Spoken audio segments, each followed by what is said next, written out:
If you're dealing with anxiety issues, no judgment here, because I've been where you are now. But let's be honest here for a minute. The way you do, evaluate, and judge things can be pretty clouded from all the anxiety you're experiencing right now. And because of that, you might not be able to see what is happening and what you're currently doing that might be hindering you from anxiety recovery. So this video is going to be me sharing my bits of wisdom that I've gained through my 5-year-long battle with really debilitating health anxiety, general anxiety, and panic disorder. And I want this to be a thing that you can always come back to and that will guide you or put you back on track on your recovery journey. So the first thing I want to share with you now is that you have to remind yourself that you're not simply dealing with the physical side or the physical symptoms of anxiety, even though you might think for now that this is the most important aspect. But anxiety comes also with the emotional and feeling side, the mental side of anxiety. I hope you don't mind being super up close with me right now, but it started to rain, so I'm kind of protecting myself here under this tree. But the second bit of wisdom I wanted to share with you is that more worry or more fear does not mean that the thing that you're worrying about is getting more real, is getting inevitable. Number 3, if you're feeling symptoms when you didn't feel anxious, that doesn't mean it has to be something more serious, right? Because after dealing with so many months or even years with anxiety, you're not anxious is actually considered a pretty high intense stress level already for other people. So what you consider normal or anxiety-free can be a pretty overwhelming day for a normal, not anxiety disorder suffering human being.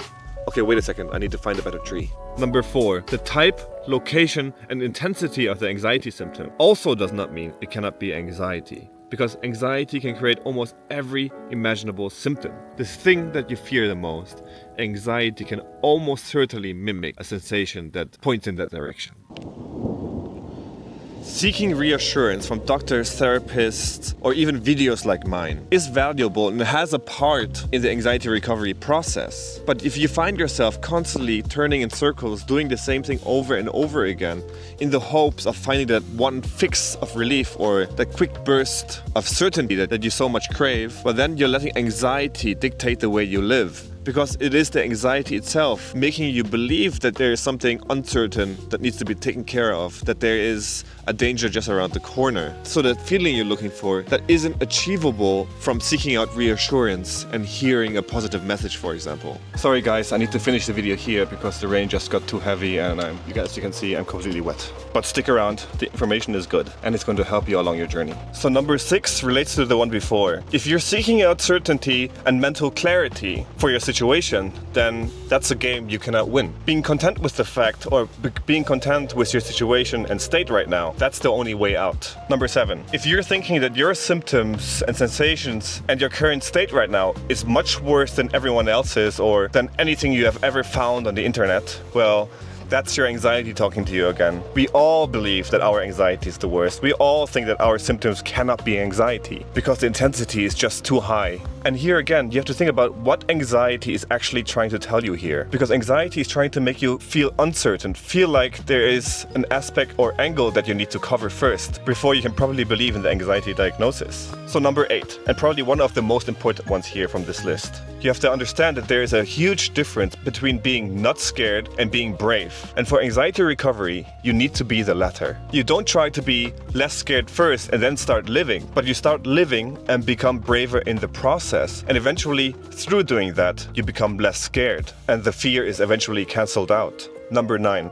You cannot recover from anxiety if you only do hard things when you feel good or when the anxiety is pretty low and you feel like doing them. Because if you only live like that, then you're actually not learning anything. You're not making any new experiences or showing yourself that you have evolved or developed new skills that you can handle the stressors of life and anxiety. You didn't do anything new. You let anxiety dictate the way you live again.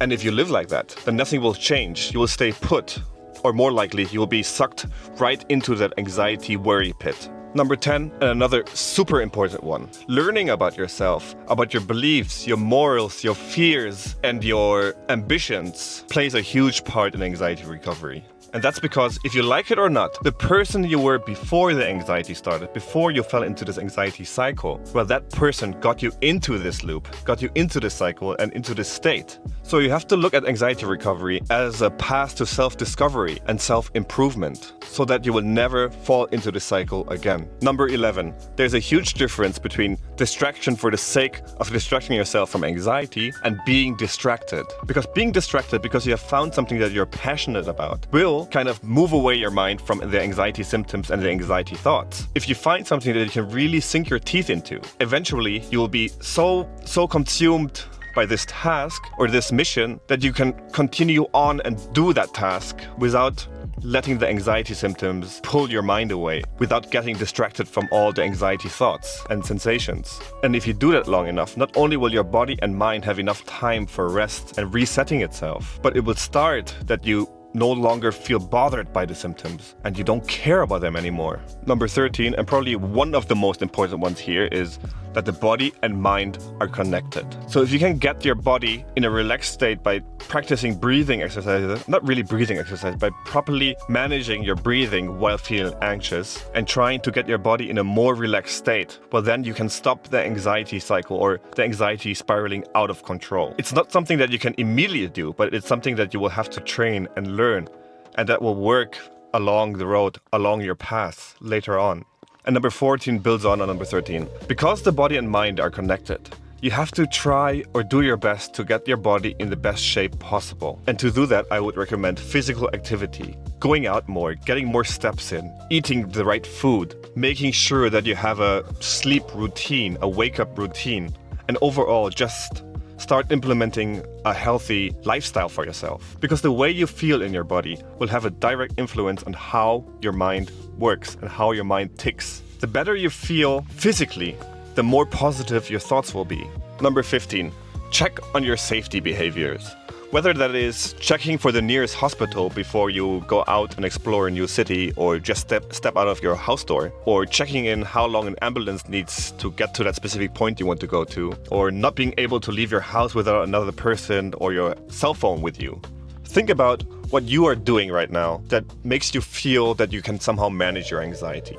These safety behaviors, while they might make you feel a little bit better for now, you are actually feeding your anxiety. You're showing your mind that there is something that you need to worry about, that there's something dangerous there that requires these safety behaviors. You are reaffirming your mind that this is indeed the correct action to take. So if you can, get rid of them as soon as possible. Number 16, and the most important one of all of them. Recovery will take time.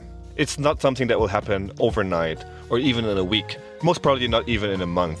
If you follow through with the healthy lifestyle changes, you take care of your body, you try to get your body in a relaxed state, and you remind yourself that anxiety is mostly a mental thing, besides the physical symptoms, of course. And that is the reason why you always feel so uncertain, and you have to leap into that uncertainty. That's the way you can slowly start to recover. And I really mean slowly, because it's such a gradual process and the changes will be so slow and tiny over time that you will actually only notice that you have recovered from anxiety in hindsight. One day you will wake up and see how much better you are actually doing right now. And that's when the confidence really snowballs and the whole anxiety recovery process becomes so much easier and quicker. But that's only the last bit.